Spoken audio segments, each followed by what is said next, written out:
ঢাকার আলিয়াস প্রসেসে মঞ্চস্থ হয়েছে ব্যতিক্রমী নাটক সংস অব হকার্স। আন্তর্জাতিকভাবে প্রশংসিত নির্মাতা জাজি আইয়ুনের নির্দেশনায় তৈরি নাটকটি কাব্যিক, প্রহসনমূলক ও হাস্যরসাত্মক আঙ্গিকে তুলে ধরা হয়েছে রাস্তার হকারদের জীবনধারা। জাজি আইয়ুনের দীর্ঘদিনের আগ্রহ সাধারণ মানুষের দৈনন্দিন জীবনকে কেন্দ্র করে। সেই আগ্রহ থেকেই তিনি মঞ্চে এনেছেন শহরের পথে পথে ঘুরে পণ্য বিক্রি করা হকারদের চঞ্চল ও রঙিন জগৎ। বাংলা ও ভাঙার ইংরেজির সংমিশ্রণে রচিত সংলাপ, সঙ্গে থিয়েটার, নৃত্য, পাপেট, ক্লাউনিং ও অ্যাক্রোব্যাটিক্সের চমৎকার সমন্বয় দর্শকদের নিয়ে গেছে এক ভিন্ন অভিজ্ঞতায়।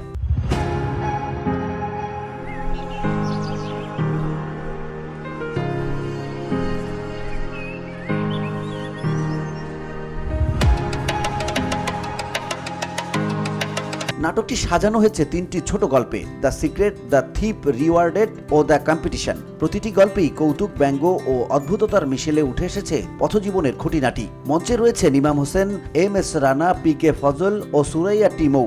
প্রায় 1 ঘণ্টা ব্যাপী এই নাটক সবার জন্য উন্মুক্ত হলেও আসন সংখ্যা সীমিত হওয়ায় অনেকেই প্রবেশের সুযোগ পাননি। আলিয়াস প্রসেস জানিয়েছে, শহরের অদম্য হকারদের প্রতি শ্রদ্ধা জানাতেই এই আয়োজন, যারা প্রতিদিন ফেরি করে ঘুরে বেড়ান, সহজলভ্য পণ্য পৌঁছে দেন মানুষের হাতে, আর যাদের অনর্গল ডাক আমাদের শহরের ছন্দে মিশে যায় এক অনির্দেশ্য কাব্যিকতায়। ভিওটি বাংলা নিউজ ডেস্ক।